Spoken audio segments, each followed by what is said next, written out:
እንኳን ለበዓለ ጰራቅሊጦስ በሰላም አደረሳችሁ። ለመሆኑ በዓለ ጰራቅሊጦስ ለምን ይከበራል? ጰራቅሊጦስ ማለት በጎን የሚቆም የሚያጽናና የሚረዳ ማለት ነው። በዓለ ጰራቅሊጦስ ጴንጤቆስጤ እየተባለ ይጠራል። ቃሉ የግሪክ ሲሆን ትርጓሜው 50ኛ ማለት ነው። አይሁድ የፋሲካን በዓል ካከበሩ በኋላ 50ውን ቀን በልዩ ሁኔታ ሲያከብሩ ሰንብተው 50ኛውን ቀን በዓለ ሰዊት ብለው ያከብሯታል። ይህም በአገራቸው ከመጋቢት እስከ ግንቦት ያለው ጊዜ የእሸት ወራት በመሆኑ ነው። ጌታችን ይህም በዓል ለአዲስ ኪዳን በዓላችን በሁለት መልኩ ጥቅም እንዲኖር አድርጎታል። የመጀመሪያው ለበዓለ ጰራቅሊጦስ ምሳሌ፣ መንገድ ጠራጊ፣ መተርጎሚያና ማሳመኛ ይሆን ዘንድ ነው። ሁለተኛውና ዋናው ምክንያት የሆነው ደግሞ ርደተ መንፈስ ቅዱስ ወይንም ደግሞ የመንፈስ ቅዱስ መውረድ ነው።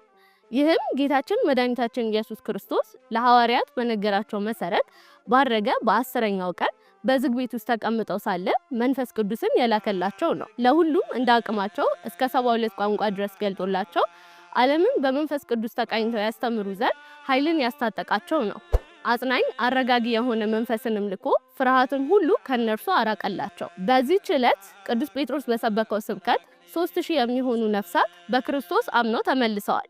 ይህች ዕለት የቤተ ክርስቲያን ልደት የምትባለውም በዚህ ምክንያት ነው። መንፈስ ቅዱስ የወረደባት፣ በ3000 ሰዎች ጥምቀት መስፋፋት የጀመረባት፣ ፍሩሃን የነበሩ ሐዋርያት ጥቡአን ወይንም ደፋሮች ሆነው በእውቀት በልጽገው በአእምሮ ታድሰው ዓለምን ለመለወጥ ኃይል ያገኙባት ዕለት ናት። ይህንን በማስመልከት ትንሣኤውን ባከበርን በ50ኛው ቀን፣ ዕርገቱን ባከበርን በ10ኛው ቀን በዓለ ጰራቅሊጦስን እናከብራለን። ትንሣኤውን በመብልና በመጠጥ እንዳከበርን በዓለ ጰራቅሊጦስን ደግሞ በጾም በጸሎት እናከብረው ዘንድ ቤተክርስቲያናችን ታዘናለች። ወስብሐት ለእግዚአብሔር።